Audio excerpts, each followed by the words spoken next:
A propósito del tema de hoy, le preguntamos a nuestros televidentes qué opinan de que el grupo terrorista de las FARC, pese a que está en una negociación, no apoye el desescalamiento del conflicto durante las conversaciones.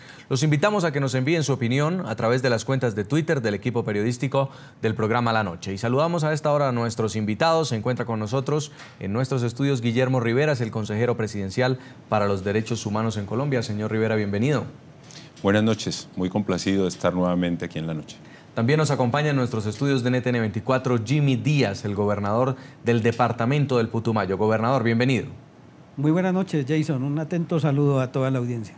Y también en nuestros estudios con nosotros Álvaro Jiménez Millán, es el director nacional de la campaña contra las minas antipersonal. Señor Jiménez, bienvenido a La Noche. Buenas noches, Jason, y un saludo a la audiencia.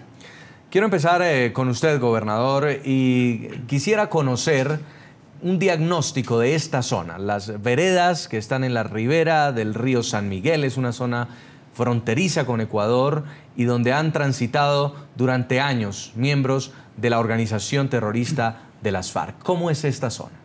Jason, es lamentable y es triste decir que es una realidad esta noticia que impacta tanto a la comunidad nacional e internacional. El municipio de San Miguel es un municipio fronterizo donde desde hace mucho tiempo habitan ahí grupos insurgentes, en este caso como el Fuerte 48, y que ha hecho tanto daño. Lo de las minas es un dolor que vivimos los putumayenses desde casi unos 10 años atrás, pero que en los 3 últimos años se ha incrementado. Precisamente en esta última semana han caído 2 personas más, entre ellos un soldado que perdió la vida y la otra persona fue un funcionario de una empresa petrolera que hacía estudios de sísmica, quien ha sido mutilado sus extremidades en una situación tan difícil como es el campo minado. Asimismo, pues quisiera hablar de los niños que han caído, inclusive de semovientes, de animales, de personas, que es lo que más nos duele al gobierno departamental y por supuesto al gobierno nacional. Nosotros queremos hacer un llamado a La Habana, Cuba, que ojalá este mensaje llegue hasta las mesas de La Habana. Y la única manifestación, la única preocupación o el único manifiesto del gobierno y de los putumayenses es un mensaje de urgencia, que ojalá lo más pronto posible se firmen los acuerdos o que al menos se muestre ya gestos de paz, que hay voluntad de paz y que ojalá mientras existan estos diálogos, mientras se avance, también nos vayan mostrando que se puede avanzar. El desminado es urgente, sí, pero más que el desminado militar queremos el desminado humanitario, donde participen por supuesto las personas o los grupos que pusieron las minas, como también las personas o los expertos que estarían en condiciones de extraerlas. Todo esto con un solo propósito, sí, hacer que los colombianos que vivimos en la frontera con el Ecuador y con el Perú vivamos en mejores condiciones. Señor Álvaro Jiménez, el tema del sembrado de minas antipersonal, unos artefactos de guerra, artefactos de muerte, ¿es algo nuevo? Esto que estamos escuchando ahorita, que denuncia el gobernador de Putumayo, que hace solo días estamos registrando víctimas de estas minas antipersona, ¿se trata de algo nuevo? Dolorosamente no. Yo recuerdo que hace 2 años con Guillermo Rivera, cuando era congresista, hacíamos un debate sobre una situación semejante en el municipio de Puerto Asís, en zona rural en el municipio de Puerto Leguízamo, en zona conocida como el Piñuña Negro y Piñuña Blanco, donde varias escuelas estuvieron sometidas al aislamiento y a la no presencia de niños, producto de este mismo tipo de situación. Y este hecho que se presenta hoy dolorosamente en el Putumayo se refleja en otras regiones de nuestro país, en regiones del Meta, en regiones del Cauca, en regiones del departamento del Caquetá, de Nariño, del norte de Santander, de Antioquia, del Meta, porque en toda la geografía nacional, dolorosamente para los colombianos, hemos visto repetirse el tema de la accidentalidad con minas antipersonal, que no debemos volver las cifras. El caso de ayer, en donde Luis Julio Rubio, un muchacho de 34 años, pierde una pierna, su pierna izquierda, producto de una mina mientras trabajaba en la sísmica allí en el Putumayo, es un hecho doloroso, igual que el de los soldados e igual que también el de los combatientes de los grupos de armados no estatales. Hoy este tema que se repite tiene una solución y es un llamado de urgencia. Debemos rápidamente promover ese acuerdo allí en La Habana. ¿Qué necesitan? Pregunto yo, aprovechando este espacio, al doctor Humberto de la Calle y a la mesa de negociaciones en cabeza de Iván Márquez en el caso de las FARC allí en La Habana. ¿Qué necesitan para que ayudemos a que ese acuerdo se cristalice? ¿Cómo podemos fortalecer esa idea? Permítannos ayudar para que esa idea se vuelva realidad y este drama, esta situación, no la estemos repitiendo dentro de 1 o 2 semanas o 1 mes o 2 meses, porque llevamos nosotros 15 años haciéndole seguimiento al problema de las minas y es grave, es doloroso y se parece a un drama tan grave como el de Afganistán o como el de Camboya. No en balde, y no debemos olvidar que Colombia es el segundo país en número de víctimas nuevas y el tercero en afectación por minas y por munición sin explotar y artefactos explosivos improvisados, según los registros de todo el mundo.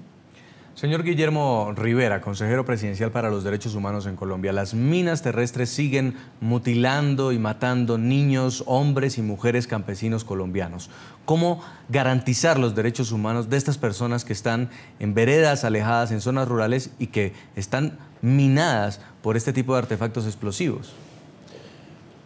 Hoy la primera fuente de violación de los derechos humanos es el conflicto armado. Este caso particular doloroso, que es el de las víctimas de las minas antipersonal, es en primer lugar una clara violación a los derechos humanos, pero también una infracción al derecho internacional humanitario.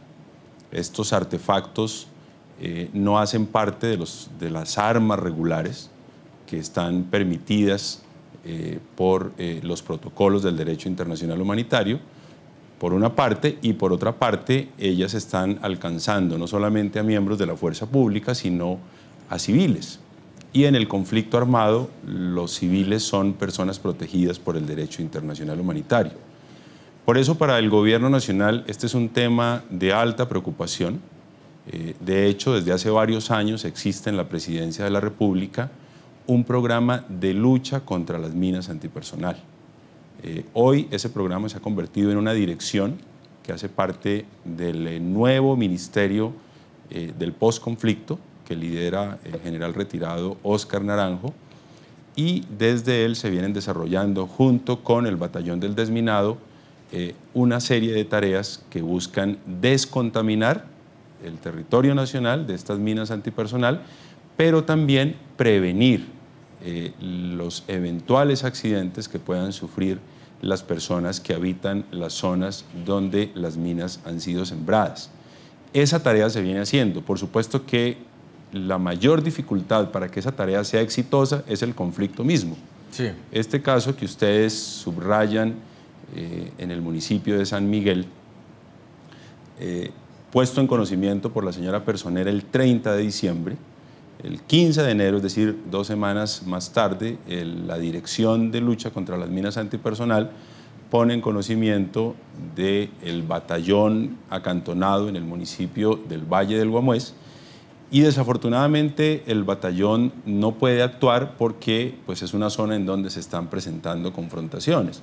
Por lo tanto, lo que hasta ahora se ha podido hacer son acciones de tipo humanitario a través del Comité Internacional de la Cruz Roja, acciones de carácter preventivo en asocio con UNICEF y también como consecuencia de un convenio que tiene suscrito este programa con la Unión Europea, que está siendo operado justamente por la campaña colombiana contra las minas antipersonal que dirige Álvaro Jiménez. Sí. También se están desarrollando acciones preventivas. Señor Rivera. Justamente yo quería rematar mi intervención diciendo que justamente por eso es prioritario que este conflicto se termine, para que este tipo de situaciones dolorosas, lamentables, violaciones a los derechos humanos no se sigan presentando. Señor gobernador Díaz, en todo lo que está haciendo el gobierno también está esta situación donde usted nos denuncia están secuestrados prácticamente estos campesinos en estas veredas porque ni siquiera se les permite la libre movilidad. Mientras tanto, entonces, ¿qué va a hacer esta gente? Es una pregunta muy importante, pero quiero hacer entender un poco más la realidad del Putumayo. Nuestra personera habla de 1.280 familias que están en este momento en esa situación tan difícil, pero es solamente el municipio de San Miguel. Si hablamos del Putumayo, si hablamos de Puerto Asís, de Puerto Leguízamo, de Puerto Caicedo, vamos a entender de una manera más objetiva la situación que vive el Bajo Putumayo. El Bajo Putumayo tiene casi 5.000 familias en situaciones críticas como esta. Y la movilidad, como usted dice, Jason, es difícil. A veces hay sentimientos de hacinamiento, de secuestro colectivo. Es triste mirar cómo los campesinos no pueden desviarse de un camino a recoger un racimo de plátanos, porque las escenas son inmediatas, miran semovientes, miran vacas, miran perros, cómo han caído en esos campos minados, y el terror es grandísimo en la comunidad de nuestros campesinos. Por eso la situación que hoy se vive, nosotros tenemos afán que la conozca la opinión pública, que la conozca Colombia, que la conozca el mundo, y que ojalá esto sirva de insumos para que en la mesa de La Habana, lo más pronto posible, tengamos nosotros gestos de paz, voluntad de paz, y que eso se refleje con hechos, con el desdominado, y que nuestros campesinos puedan ser los campesinos, como dice la palabra. Es triste mirar cómo de las fincas del Bajo Putumayo tienen que ir a los pueblos a comprar plátano, a comprar yuca, a comprar gallinas, sabiendo que ellos podrían disponerlo en su misma finca y podrían disponer de esto. Las minas antipersonales no distinguen entre razas, edades o géneros, tampoco saben de altos al fuego. Y un ejemplo es Colombia, donde pese a la tregua decretada de forma unilateral e indefinida por las FARC, en los campos continúan registrándose tragedias por este tipo de artefactos, sembrados de forma inmisericordia.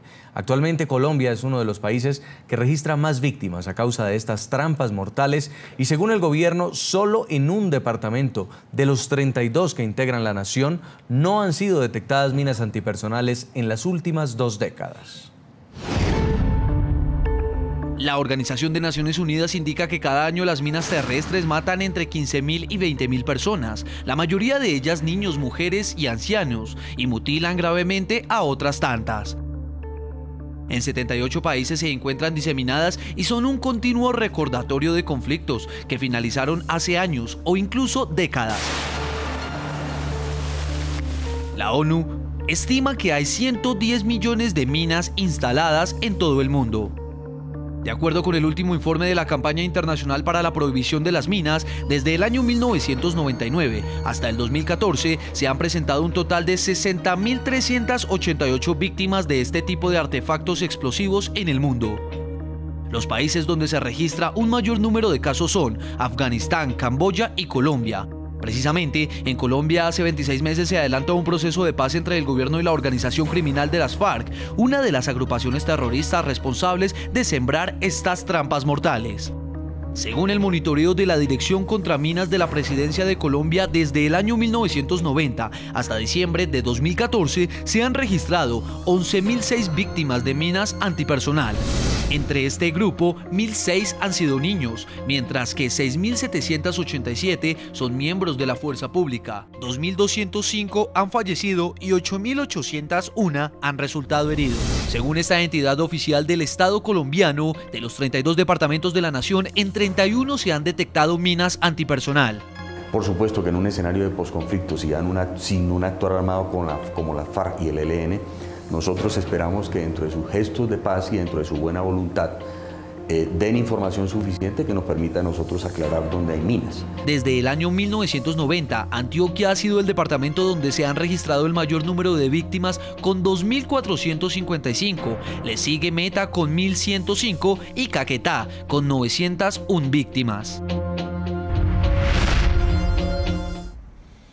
Señor Álvaro Jiménez Millán, director nacional de la campaña contra las minas antipersonal, son cifras escalofriantes, son cifras de una época de barbarie. Quisiera preguntarle, ¿qué han podido establecer ustedes? ¿Quiénes son las víctimas directas de este delito, de este crimen de poner minas antipersonal? Esas cifras son frías. Son los nombres de Jason, de Carlos, de María, de José, de Luis, de una cantidad de colombianos, de compatriotas, de seres humanos, y por ello nosotros decimos hay que reflexionar. Las cifras terminan no diciendo nada, son números. Hablemos de la gente, de las personas. Tenemos el diagnóstico claro. El señor gobernador ha planteado con precisión cuál es la situación. El gobierno tiene el conocimiento, las FARC lo conocen. ¿Qué podemos hacer para resolverlo ya? ¿Cómo podemos resolver el camino? Para eso hicimos una propuesta de un acuerdo especial sobre minas antes del fin del conflicto, antes de la firma final. Esa propuesta está en la mesa de La Habana desde el mes de agosto y la repetimos en octubre en un viaje de las víctimas que viajaron a la mesa de negociaciones para ser escuchadas por las partes. Hoy estamos en el día 3 de febrero del 2015. Nosotros queremos decirle a las FARC y al gobierno, díganos cómo podemos ayudar para que este tema se pare, para que este proceso pueda avanzar en términos de acuerdo y podamos superar la situación como la que vive el Putumayo. ¿Quiénes son las víctimas? Los más pobres, los que viven más distantes de los centros urbanos. Miren, salir de una de esas veredas de San Miguel o salir de una vereda de las afectadas en el Caquetá o en Nariño o en norte de Santander implica horas, implica muchas dificultades para las personas. Quienes son las víctimas de las minas, en el caso de los civiles, son quienes están más distantes de la mano del Estado colombiano, quienes han tenido menos oportunidades de formación. Por eso, allí hay que poner el centro de las decisiones tanto del gobierno como de las FARC y el centro de las decisiones de la mesa. Nosotros estamos dispuestos y abiertos, y lo hemos dicho de mil maneras a ambos actores, es conocido públicamente. ¿Qué creemos? Que hay que movernos un poco en la voluntad y en la decisión política, y creemos que eso es la responsabilidad de la mesa, y creo que este esfuerzo, lo que está pidiendo el gobernador, es lo que estamos todos ambicionando. A propósito de este tema de hoy, le estamos preguntando a ustedes, a nuestros televidentes, ¿qué opinan de que el grupo terrorista de las FARC, pese a que está en una negociación, no apoye el desescalamiento del conflicto durante las conversaciones? Los invitamos a que nos envíen su opinión a través de las cuentas de Twitter del equipo periodístico del programa La Noche. Vamos a leer mensajes. A esta hora, el de Mauricio Vanegas. La guerrilla interpreta su gran aporte a la paz, negociar con el fusil sobre la mesa. Nada más contradictorio y terrible. También nos escribe Oí en el mío. Dice, era de esperarse. Ellos quieren tener control total y no van a aceptar nada que les quite territorio y poder militar. Nosotros vamos a la pausa. Al regreso estaremos conversando desde el lugar de la noticia con un hombre que ha sido víctima de las minas antipersonal de las FARC. Ya volvemos. Ya regresamos con La Noche.